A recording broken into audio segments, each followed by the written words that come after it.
ಕಲಿಸಿದಂತ ಗುರುಗಳು ನಮಗ್ ಏನಪ್ಪಾ ಆಸೆ ಅಂದ್ರ ನಾವು ಕಲಿಸಿದಂತ ನಿಮ್ಮ ಶಿಕ್ಷಣ ಅಜರಾಮರವಾಗಿ ಉಳಿಬೇಕಂದ್ರ ನಮಗಿಂತ ನೀವು 10 ಪಟ್ಟು ಬೆಳಿಬೇಕು ಮಕ್ಕಳೇ, ಅವಾಗ ನಮಗ್ ಖುಷಿ ಆಗ್ತೈತಿ.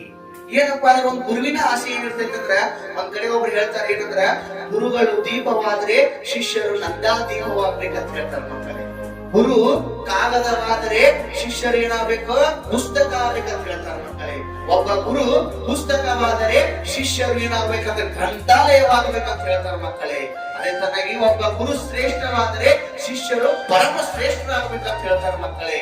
ಮತ್ತೇನ್ ಹೇಳ್ತಾರಂದ್ರ ಒಬ್ಬ ಗುರು ಮೂರ್ತಿ ಆದರೆ ಶಿಷ್ಯರು ಸಾಕಾರ ಮೂರ್ತಿ ಆಗ್ಬೇಕಂತ ಹೇಳ್ತಾರೆ ಮಕ್ಕಳೇ. ಅದೇ ತರ ಈಗ ಒಬ್ಬ ಗುರು ಗುಡಿಯಾದರೆ ತನ್ನ ಶಿಷ್ಯ ಗೋಪುರವೇ ಆಗ್ಬೇಕಂತ ಹೇಳ್ತಾರೆ ಮಕ್ಕಳೇ. ಅದಕ್ಕ ಗುರುವಿನ ಗುಲಾಮನಾಗ್ಬೇಕು. ಎಲ್ಲ ನೀವು ಆಗ್ಬೇಕಂದ್ರ ಗುರುಗಳು ಕಲಿಸಿದಂತ ಪಾಠವನ್ನು, ಕಲಿಸಿದಂತ ನಡತೆ, ನಡವಳಿಕೆ, ಅಭ್ಯಾಸ, ಯಾವುದೇ ಒಂದು ಒಳ್ಳೆಯ ಮಾರ್ಗವನ್ನು ನಿಮ್ಮ ಜೀವನದಲ್ಲಿ ಅಳವಡಿಸಿಕೊಂಡು ನೀವೇನ್ ಮಾಡಬೇಕು, ಸಾಧನೆ ಮಾಡಬೇಕು.